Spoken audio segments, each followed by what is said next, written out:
What's up, everyone? This right here is my non-spoiler review of Guardians of the Galaxy Volume 3.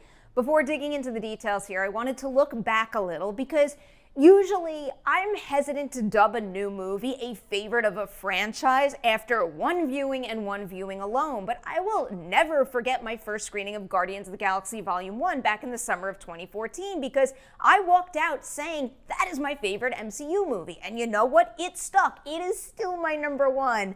I bring that up to bolster what I'm about to say. After seeing Guardians of the Galaxy Volume 3, I am confident that Guardians of the Galaxy is my favorite series within the MCU.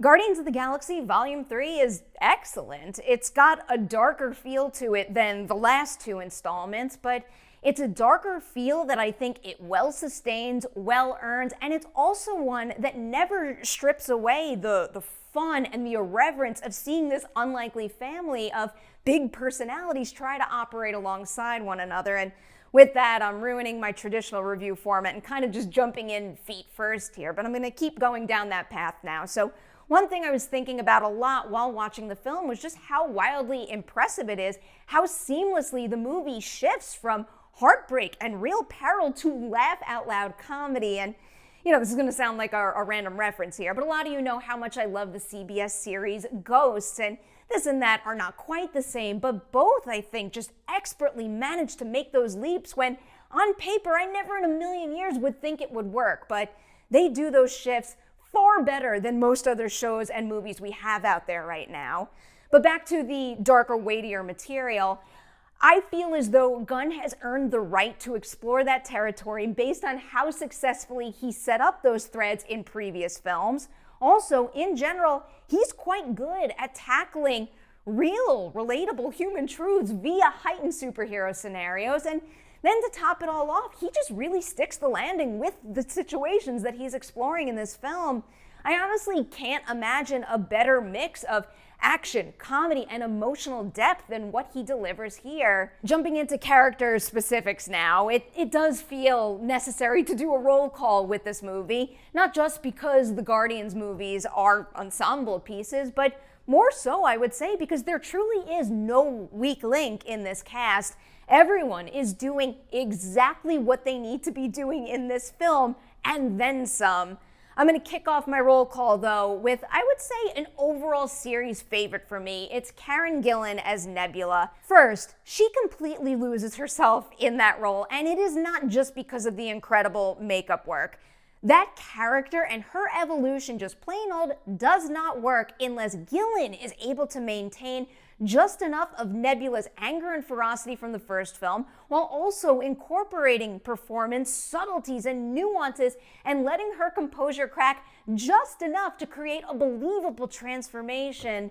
She does it, and that's why moments when Nebula recognizes the warmth that she's getting from her Guardians family are some of the most satisfying moments of all of Volume 3. Drax and Mantis in general delight me to no end. They always have and still do here, but I have to point out there's an extra element to that dynamic this time around that I found to be especially emotional, complex, and also served Mantis's growth as an individual quite well, and I really appreciated that here. Another connection that I think really soars in this film is the whole situation between Peter and Gamora, and you know, that is a really tough thing to bring to screen in a fun superhero movie, but Gunn, Chris Pratt, and Zoe Saldaña just do it so damn well.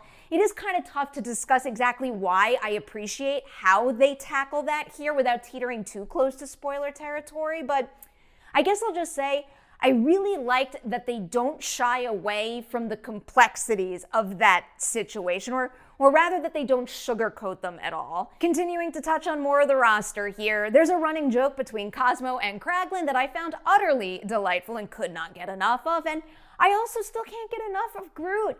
It's really impressive that Gunn has managed to keep making the fun of the I am Groot line work in new, fresh ways, and also ways that serve the story. As much as it hurt to see original Groot die in Volume 1, I found watching new Groot grow alongside this Guardians family to be one of the strongest through lines of the bunch here. One where both sides of that equation are significantly amplified by one another. And overall, that has always been and still very much is the beating heart of the Guardians movies. It's the family above all else. It isn't just a group of unexpected heroes thrown together to make a team. James Gunn has always spent the necessary time exploring quiet moments, beats that feel real if not relatable. Like, for example, I always think about the conversation between Gamora and Nebula on Ego in Volume 2 about being sisters. Whether it's playful bickering or a palpable love and dedication, the weight of the value that these individuals place in their family is always there, and I find it means something real. That perfectly brings me to Rocket now. Guardians of the Galaxy Volume 3 does heavily focus on Rocket's backstory, which is something I've been eager to learn more about since the beginning. I've always wanted a better understanding of how Rocket became the individual that we first meet in Guardians 1. And not only do James Gunn and Bradley Cooper really knock it out of the park with that backstory and paving the way to the Rocket that we now know and love, but this situation with Rocket also proves to be the ideal glue that binds in a chapter of the Guardians story that's meant to heavily highlight how important these relationships have become, how they'll continue to influence each other and others around them, while also, I would say, very successfully conveying that this iteration of the Guardians must come to an end. Okay, I can't wind down this review without hitting two other names here, because we've got two really big newcomers to the Guardians series in Volume 3, and both of them I thought were excellent. Chukwudi Iwuji is absolutely phenomenal as the High Evolutionary. That character genuinely terrified me with his ruthlessness and cruelty, and also how he'd react every single time someone ran the risk of ruining his operation. It is an excellent villain performance overall. Iwuji just really knows how to vacillate between sinister and calculating and then totally losing his cool.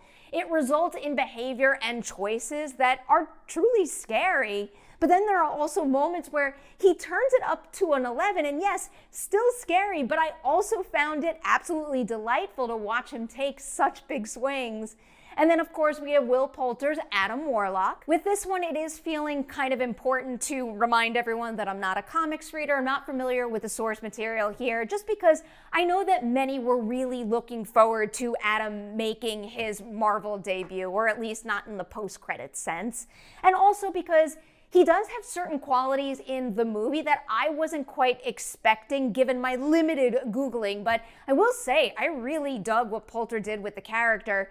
This Adam is a baby. That's how they describe him, and you know what? Babies learn, so when you have a moldable young mind right smack in the middle of so many different curious characters with a lot of opinions to share, it's gonna make for an interesting roadmap for him, and I, for one, love how they navigated all of that here.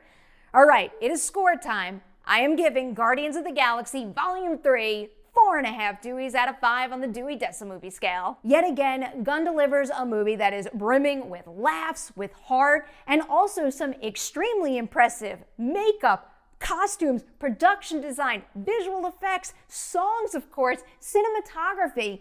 The action here, yet again, is just so well photographed, choreographed, and it's just plain old mesmerizing. Each action set piece has a really distinct feel to it, and I found that was contributing heavily to how spot on the pacing and how high energy this whole movie is.